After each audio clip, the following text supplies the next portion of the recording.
Namaskar and welcome to this exciting episode of Sattology, debunking mythology. Sattology means science or truth, or study of truth. Opposite of that is mythology, which means science or study of fake, lie, or imagination. Sattology also helps you build your identity, and we discuss certain issues globally which help us to understand what's going on. And thank you for all the viewers for liking, subscribing, and before you begin the show, you can like and subscribe, become a member so that you can join our journey. I have a very special guest today. He's a he is a teacher at IIM and a professor at IIM, ex-professor at IIM. And so let's welcome Dr. Ankit Shah. Namaskar. Oh, Namaskar. So, so when we talk about South America, most of the Americans will think of South America as a place for leisure or a place of problem, like so many problems going on in different countries, and oftentimes the problems are created by the government agencies, which we don't know who they are. So, what is your view of why South America is poor, or what is happening in South America today? Mhm. So we have to go back to a little bit of history to understand how things rolled out for the South American continent. Now, basically, when uh, the European settlers were looking at, you know, uh, searching the new world, what they called, that was the terminology they used.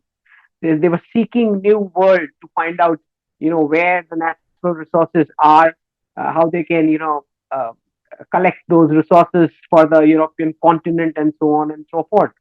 So one of the primary difference between the European settlement which the North American continent saw and the South American continent saw is the difference of uh, the theme of the conquest. So in the North American continent, there was more of an intention of settlement and economics, whereas in the South American continent, especially in the starting years of colonization, the theme was of collecting the loot and taking it back to Europe. So this was the difference between the two. Now, when in the North American continent, we see that the British settlers, especially, they actually helped in building America from the savings of the Indian colonial loot, which they had gathered over the years, over the centuries. And there was a spending model also involved in the North American continent. Whereas in the South American continent, rather than the settlers bringing in anything, the major objective was primarily to collect the loot and take it back to Europe. Now, especially the Spanish and the Portuguese conquest were very, very violent, and it was a complete economic loot of the South American continent nation. So, if we have to compare North America with South America, it would not be fair in the sense that the stage with the life cycle of the South American continent after independence started was pretty much raw and point of a kind of a zero starting compared to the North American independence and how it moved forward. So this was a primary difference in terms of where the train began its journey from. I mean, at what stage? Also, we need to see that uh, most of these South American continents had massive influence of communism, specifically because the socialist ideologies were more from Portuguese and the Spanish origin, which were too much involved with the socialist freebies and a welfare state kind of a format. So once these nations got independence, uh, the influence was more on the radical left side in terms of governance.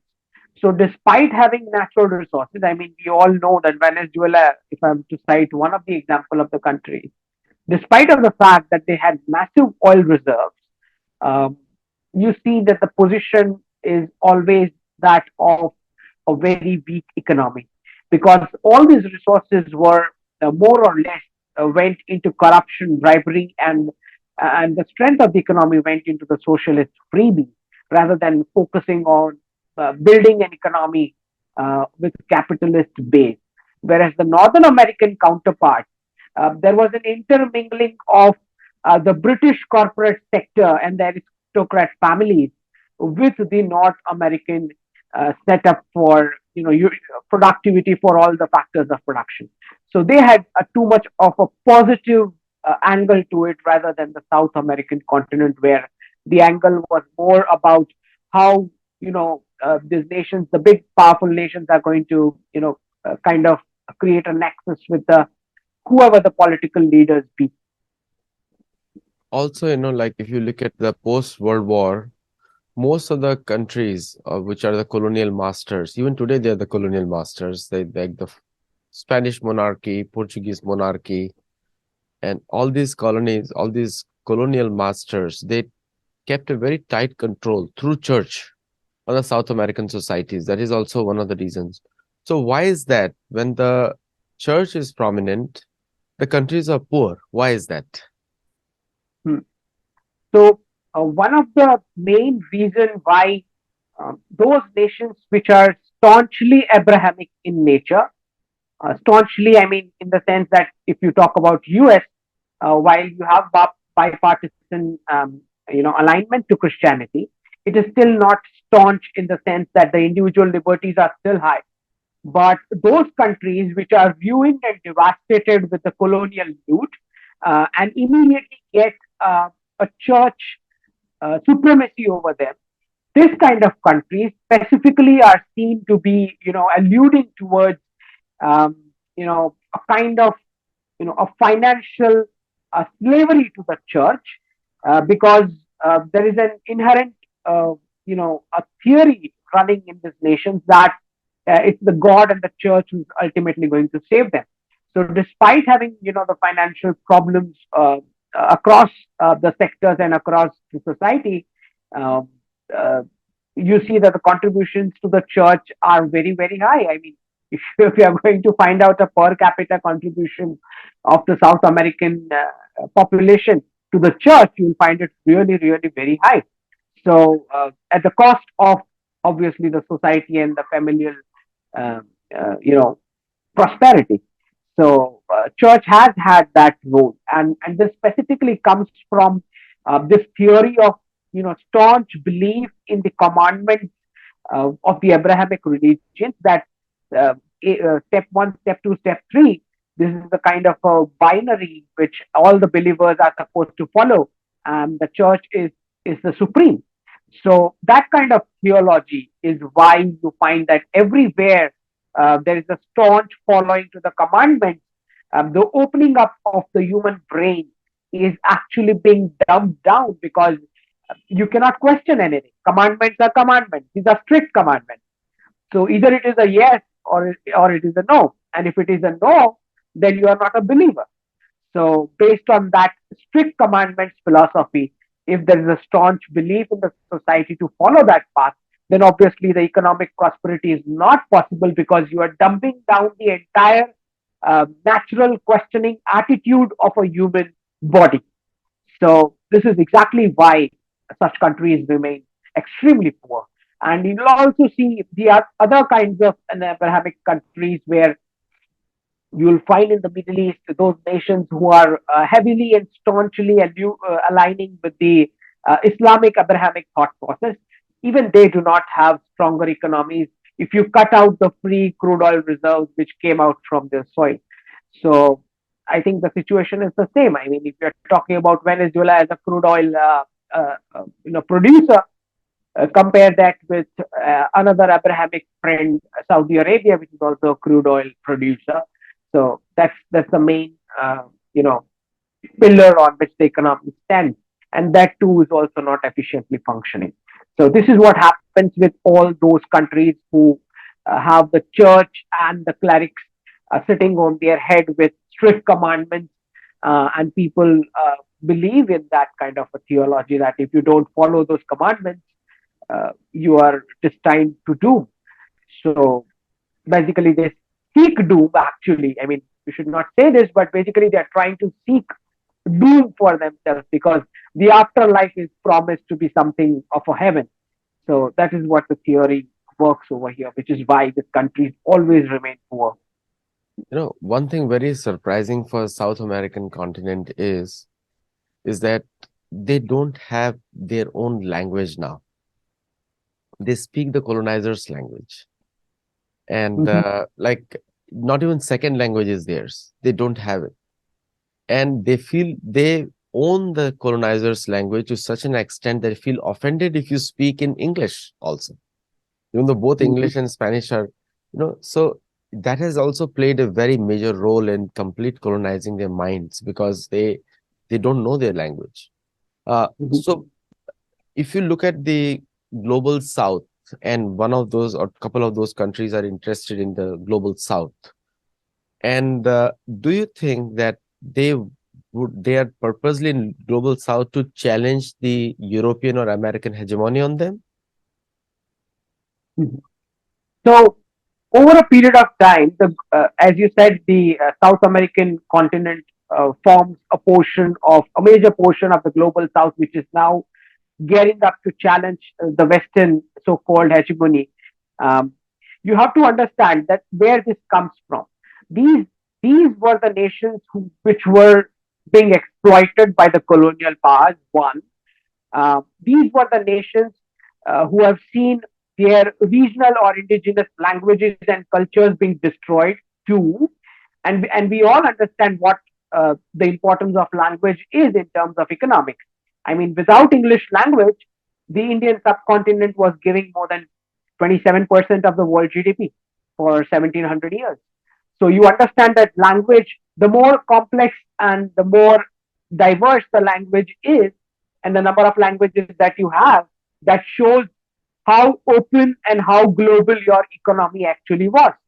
So the language is basically the collection of the entire ancient civilizational wisdom of all your forefathers throughout the life cycle of your country. So all these global south countries saw those destruction by the colonial powers of language and civilization and the cultural stuff. We also saw that all these countries suffered from massive exploitation in terms of land and property rights by the colonial powers, which continued even after independence because these were all the British laws or the European laws which were cut copy pasted as a Western template of governance in the name of being the modern governance. And in some of the countries, surprisingly, these laws still continue. So the land and the property rights is a primary a fulcrum from where the train or the engine of the economy kickstarts. So if you have got independence, but the land and the property rights reforms have still not kicked in, then it's a sure short recipe of a broken economy. And that is what we see. Even otherwise, if you look at the South American continents, you will find that they never have had a stable political governance.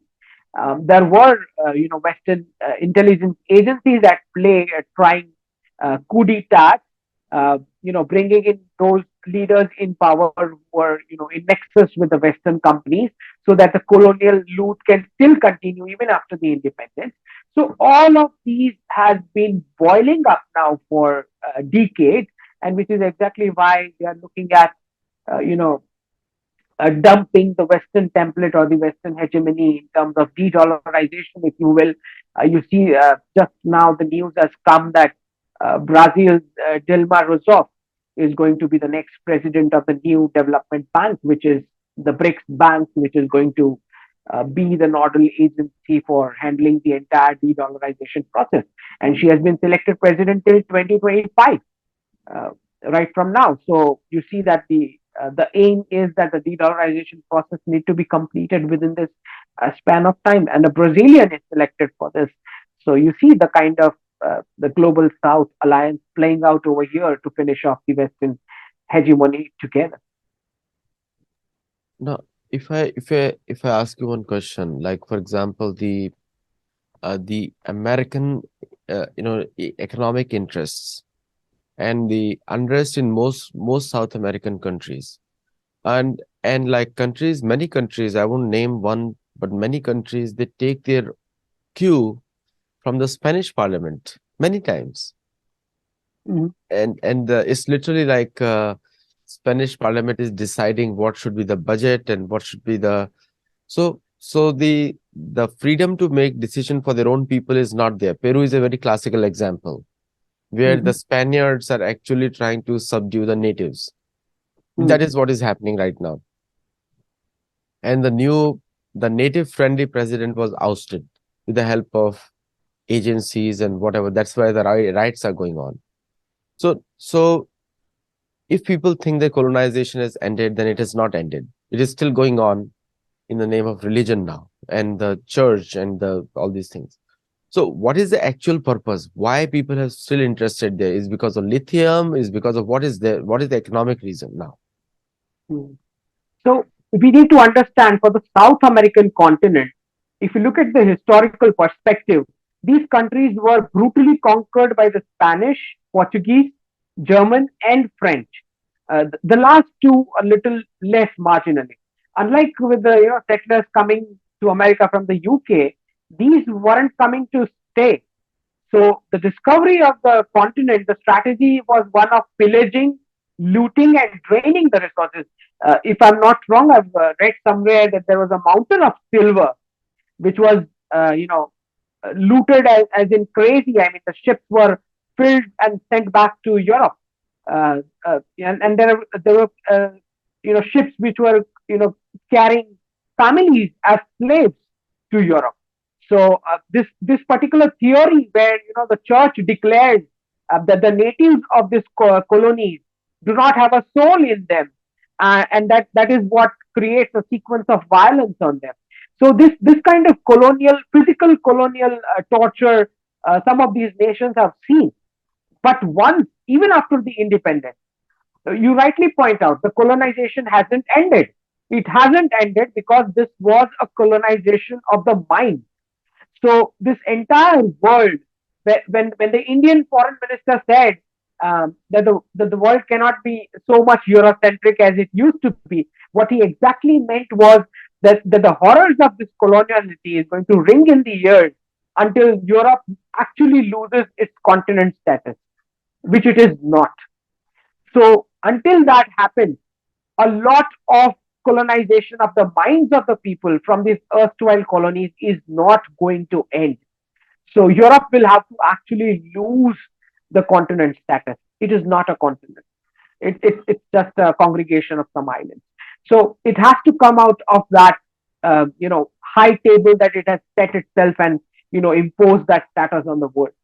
So one of the things is this, and the colonization of minds, which I talked about. A lot of soft power colonization has happened. If you look at some of the Western, media, uh, some of the Western serials, some of the Western movies, you will find it's always a Captain America which is saving the planet. It's always the US president talking about saving the planet. It's always about some Spider Man or some Batman or this and that. And you'll see that all these erstwhile colonies still continue, even their small children still continue using all those articles and embellishments and accessories which cover those same heroes of the colonizers. So it's actually the victims celebrating the invaders kind of a thing. So the colonization of mind is not yet over, which is exactly why you see that a lot of indigenous culture are still suffering from accepting a Western template as something to be an ideal template of how the governance should be, which is still not over. No, very funny that my travels across South America, one thing I've noticed that their love for Sanatan Dharma is very high also. Like the Shiva tattoos everywhere or Ganesh tattoos are very common, very common. And so many great, I would say the Indian origin saints. I mean, they're not called Indian once you're a saint. They have big, big ashrams everywhere. Like South America has more than around 600 Krishna temples, 600, the entire continent. Mm, Different countries like mhm, Bolivia, Argentina, Chile has around 50 or 60, and there are other places also, and other temples also, other ashrams are also there for meditation. So that also is there. Is so you were almost like looking like reading from the same information like in Gold, Glory, and God is the same mhm, information. And the many of those places they connect with India because the native culture is connected to India. So, but the the domination of church is so much that all cultures or religion systems outside of the Europe are literally banned. Like even in Brazil, the natives have to fight for their rights, and now little bit has been given in the form of protection, but still the same old American philosophy that you can capture them, you can brand them as thieves, kick them out of the city is still going on. So, w- I mean, how can economic progress even happen in such kind of societies? Because the natives are not happy, and the converted people, they're almost like trying to make a New York out of Sao Paulo. mm. What is True. your view on that? So, and you see, very easily you can draw out. I mean, your book has, actually enriched my knowledge, specifically because, I have my reading with respect to the Indian subcontinent specific. And I know a little bit more on China and Russia and largely Asia. But your book covered, in detail about how colonization has happened across the board in a similar fashion. I mean, if I'm to quote one of the observation which I had, which I compared, to what you noted in the book, is about one of the sun temples which was, looted in the South American continent. Now, you can easily draw parallels of that with the Mahmud Ghazni, who looted the Sun Temple over here in India, right? So, and looted the gold and the precious metals, which were, the wealth of the community and the mandir. So, you see that the format, the Abrahamic format of the loot process is similar across the Abrahamic religions, though it might have happened in different time zone or centuries, but this still remains. Now, coming to your question that how would economic progress start until the colonization of minds does not go away? So, one of the primary reasons is uh, uh, the West has had the first mover advantage over the colonies because they were the invaders, and which is exactly why they were able to impose not just the governance format, they were also able to impose the media. They were able to impose the all the sources of information outlets. So, in the Western scheme of things, the world began with the West and the colonial past, which is exactly why the natives are unable to dig out their own history because most of that history is either lost, those writers or the books are still not available freely. Uh, they were purposely destroyed. And you find that since you cannot connect with your ancient history, while you do have some, a kind of a smriti or a memory of what it might have been, until and unless the population attaches back to that ancient wisdom of their own forefathers, I think the native or the indigenous style of economic growth is not going to kickstart. So this is exactly where, in the Indian subcontinent, when I go to a class, in economic class, and I'm being told that there are only two economic theories, capitalism and communism, which is exactly why now I've got interested and I'm working on a Sanatan economics model of how ancient India used to function before the invaders came in, which is how we are going to kickstart. All these nations will have to kickstart to dig out what the indigenous systems were, because those systems were working astonishingly great. So this is exactly where it should move towards.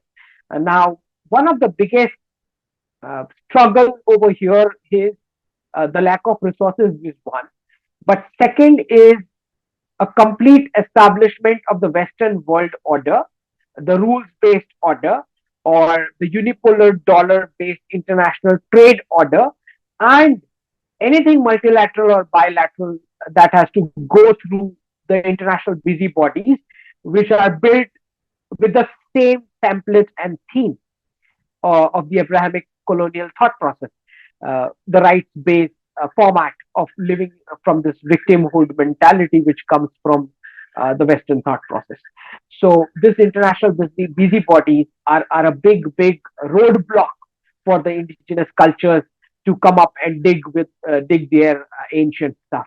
So, until and unless these international busybodies reform, or their relevance is being brought down to a bare minimum, I think it's going to be difficult for the indigenous cultures to uh, spring back to the economic growth and the valuations which they had in the ancient world before the invaders came in. So it is a big part of it is that, which is why the Global South Summit, headed under the leadership of India and the Indian Prime Minister, clearly laying out the pathway forward that we need to have reforms in the UN and the Bretton Woods, which imposed the United States dollar as the reserve currency of the world. So he's been very clear and vocal, and I believe that slowly and gradually, all the nations are now rising up to this thought process that they cannot anymore continue with the Western colonial template of governance, at least as far as the international uh, commitments and the transactions or the operations are concerned, which is exactly why the world is, becoming more and more crazy, and it will become more and more crazy until this all settles about. And I believe the next 2 years are going to be very crazy because all these small nations are going to voice up, and which is not going to be very much comfortable to the Western biggies, United States, United Kingdom, and so on. These countries are not going to find it comfortable dealing with small nations voicing up. I mean, a country like Turkey just clearly said out that, hey, don't lecture us. So this is something unheard of for a giant like a United States in terms of the global policing role which they have taken themselves up to.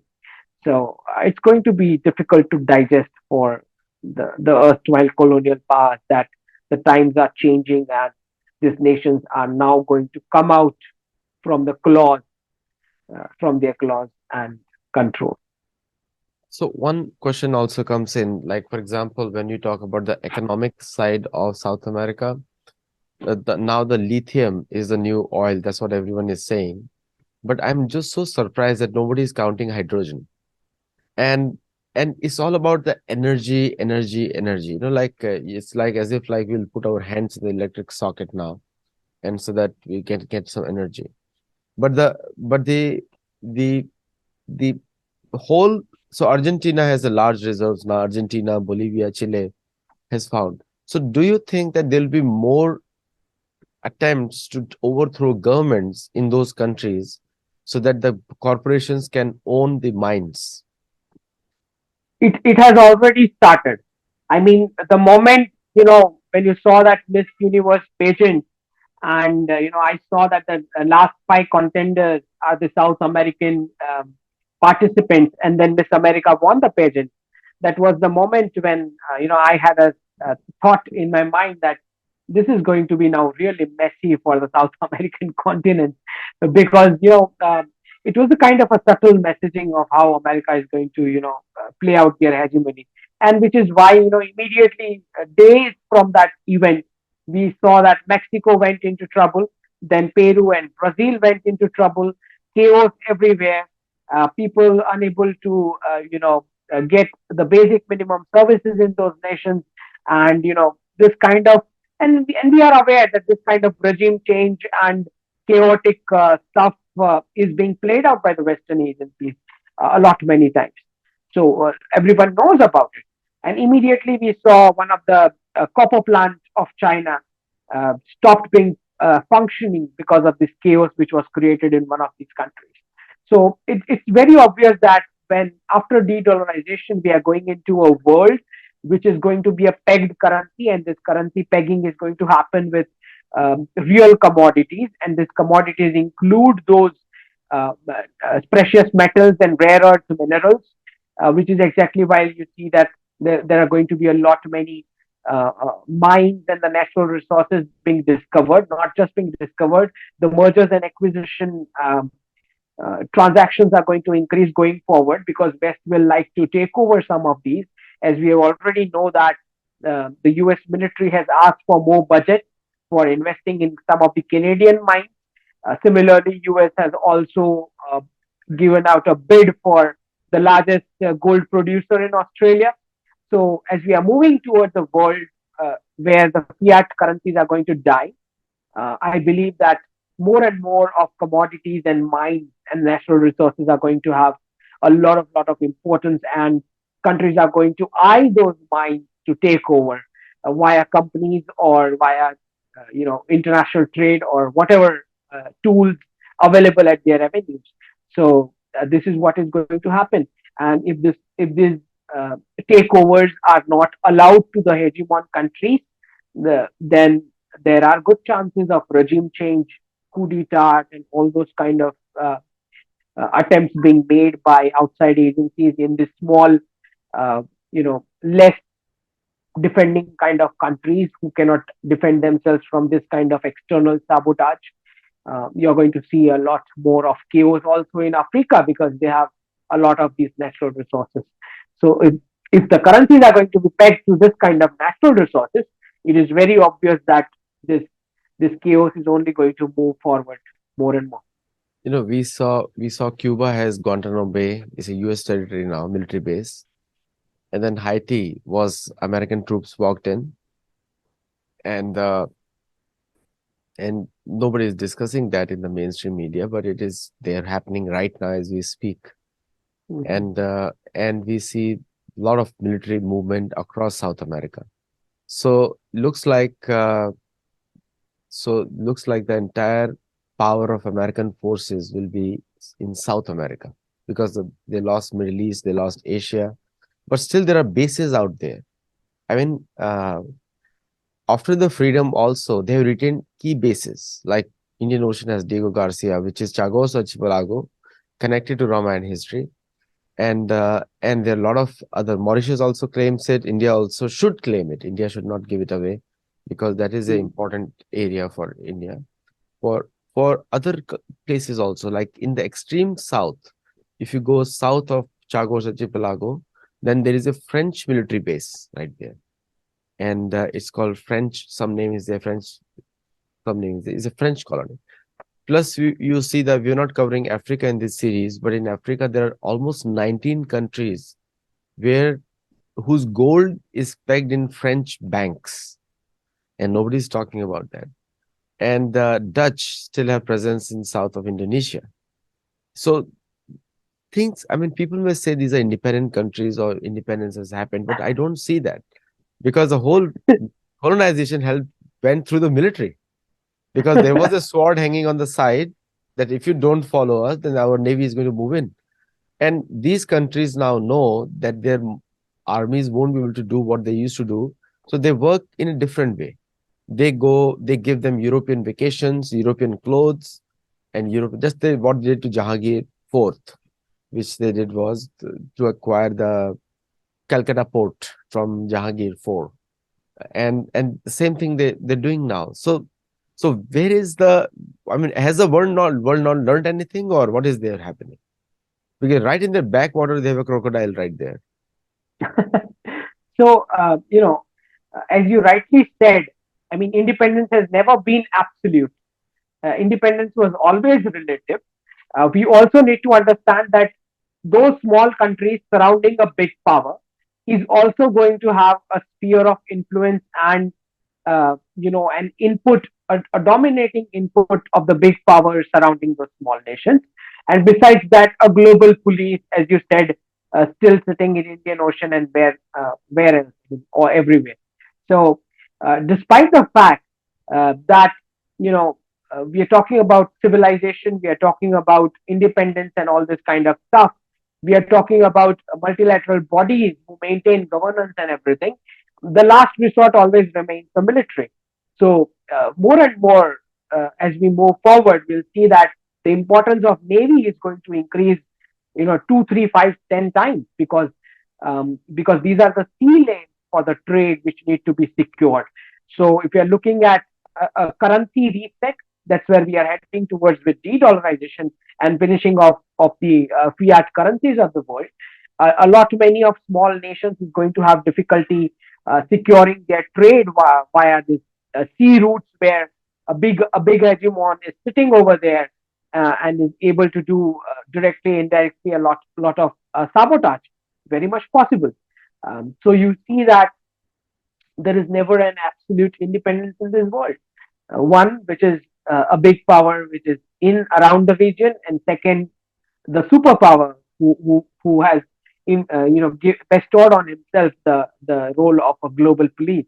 So this is going to continue going forward, but it is clear that a lot of US military and diplomatic interests have withdrawn from Middle East and Asia, because after the Afghanistan exit, it has had a massive impact on all the so-called allies of the US, where they started thinking that if this is how we are going to be left out to fend for ourselves, then the alliance does not make any sense, which is exactly why you will see more and more these countries like Saudi Arabia or UAE, the traditional allies like Israel, those countries like Japan.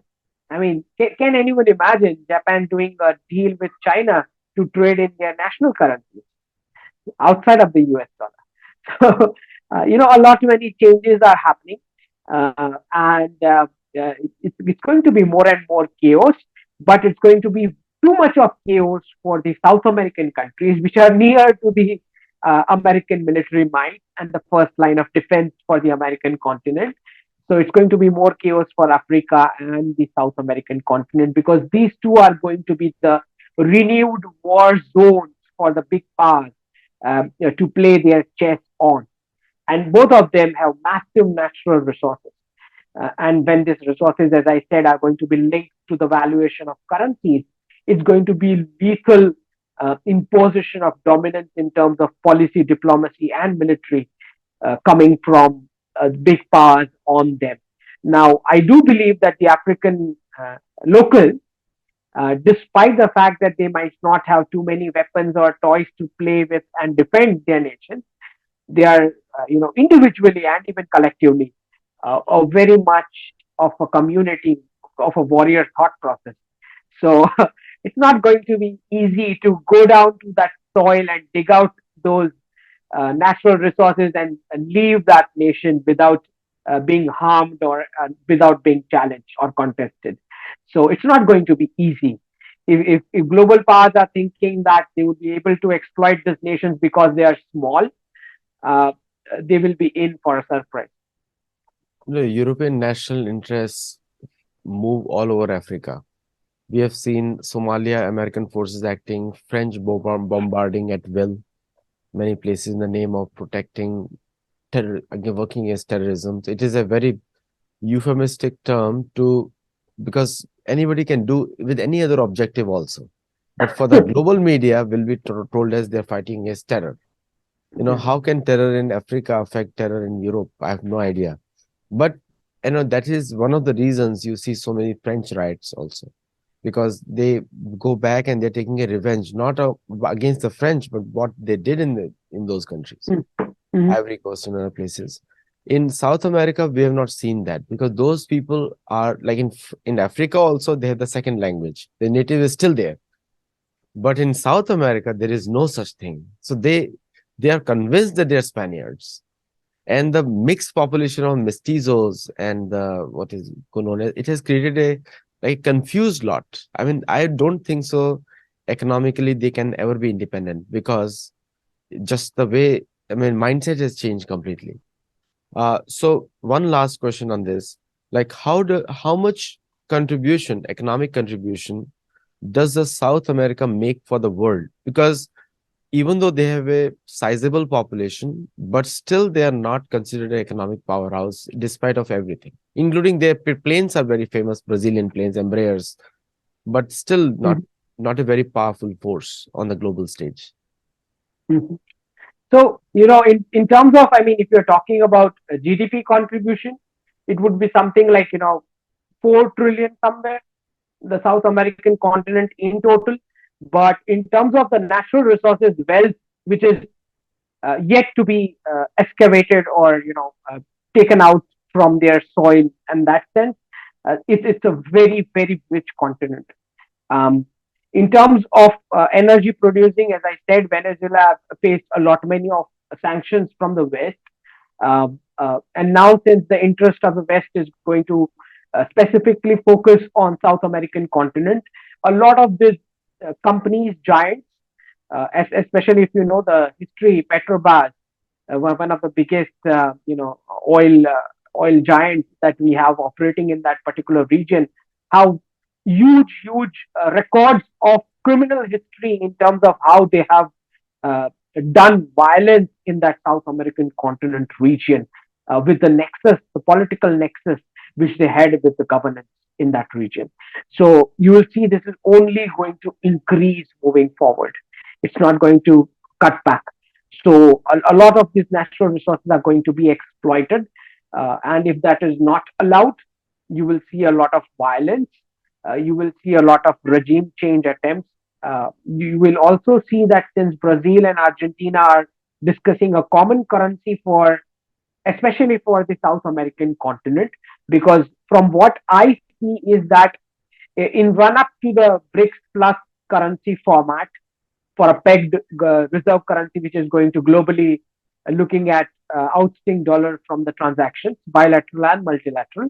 In run up to that, I think the five BRICS nations are being given the task of deciding their own sphere of influence and coming up with a front, a common front to face the Western hegemony in case anything goes wrong midway, which is why you see Brazil and Argentina leaders talking about a common currency specifically for the South American continent.